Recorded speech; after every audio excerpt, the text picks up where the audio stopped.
right, so what we are going to look at here is an introduction to stoichiometry as well as mole ratios and solving our simple mole-to-mole conversions. So stoichiometry is the proportional relationship between substances in a chemical reaction. So for this, you will need a chemical equation that is properly balanced, and with that balanced chemical equation, we're going to use the ratios from those coefficients to help determine what our mole ratios should be. So the coefficients in a balanced equation represent those mole ratios. So pause the video because this is not balanced, and I'm going to put the balanced answer up here. So practice your balancing.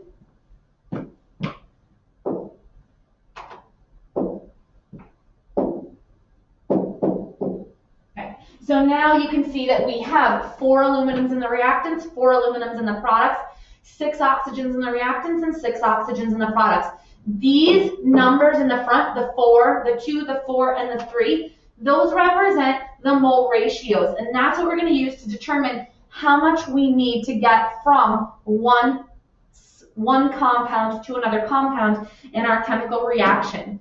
So this is our balanced equation, and the first thing we're going to do is we're just going to identify those mole ratios. So what's the mole ratio between aluminum oxide and oxygen? So here's aluminum oxide and here's oxygen. So that mole ratio, the coefficient in front of aluminum oxide is 2. The coefficient in front of oxygen is 3. So my mole ratio is 2 to 3.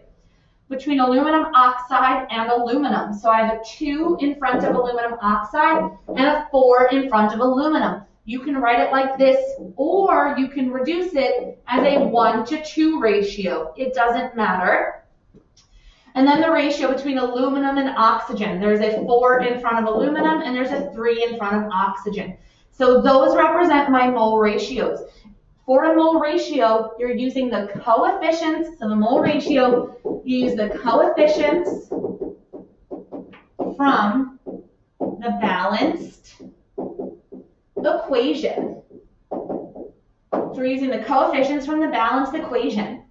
So when you're doing a mole-to-mole conversion, you identify first the moles that you know from the problem. Usually we refer to that as the given moles, because that's what's given to you in the problem. Then, using the coefficients from the equation, you set up a mole ratio with known on the bottom and unknown on the top. This is very similar to dimensional analysis that we did in the first unit. Then you multiply to solve. So the mole ratio that you set up is the amount of known moles, so that's the given that you start with. And then it's unknown over known to tell you your unknown moles. And then this should be kind of a little bit more centered underneath here, and that's your mole ratio, right? How many moles of hydrogen are needed to prepare 312 moles of ammonia? Right, so there's my arrow. So the first thing I do is I start with my known moles from the question.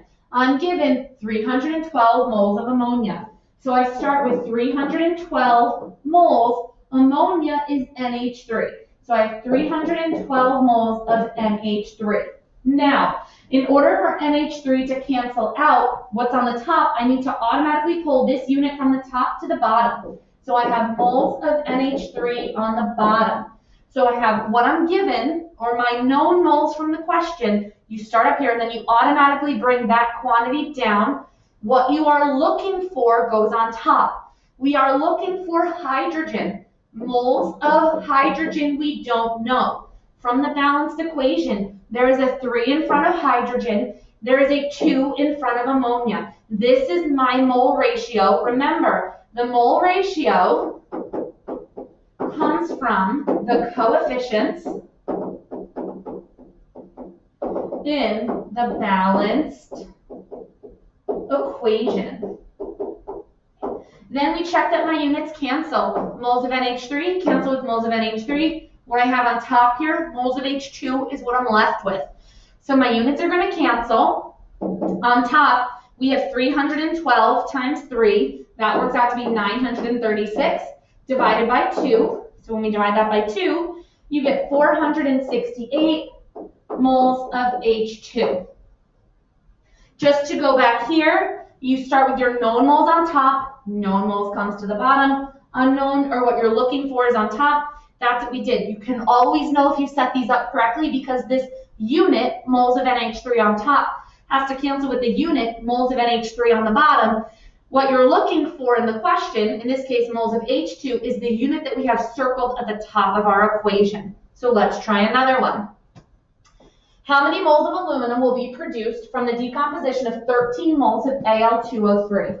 You always start with what you're given. 13.0 moles Al2O3. That's on the top. So my moles of Al2O3 is my unit on top. I automatically pull moles of Al2O3 onto the bottom. What you're looking for goes on top. I'm looking for moles of aluminum. So moles of aluminum are on top. From the balanced equation, there is a 4 in front of aluminum, and there's a 2 in front of Al2O3. Double checking that my units cancel. I've got moles of Al2 on top, canceling with moles of Al2O3 on the bottom. Moles of aluminum, which is what I'm looking for, is on top. Now, you can reduce your mole ratio if you want to, but you don't have to right now. So we have 13 times 4 on the top, that's 52, divided by 2 is going to give me 26 moles of aluminum. That's my final answer. Yes, you need the word moles. Yes, you need the element symbol for aluminum. So, same equation. How many moles of oxygen will be produced when 36 moles of aluminum are produced from the decomposition of aluminum oxide? Right? Very first thing we want to do is start what we're given in the question. We are given 36 moles of aluminum in the question. 36 moles of aluminum. Okay, that moles of aluminum is my unit on top. I automatically pull my unit, moles of aluminum, to the bottom. What I'm looking for goes on top. I'm looking for moles of O2. I've got this, how many moles of O2? Moles of O2 go on the top.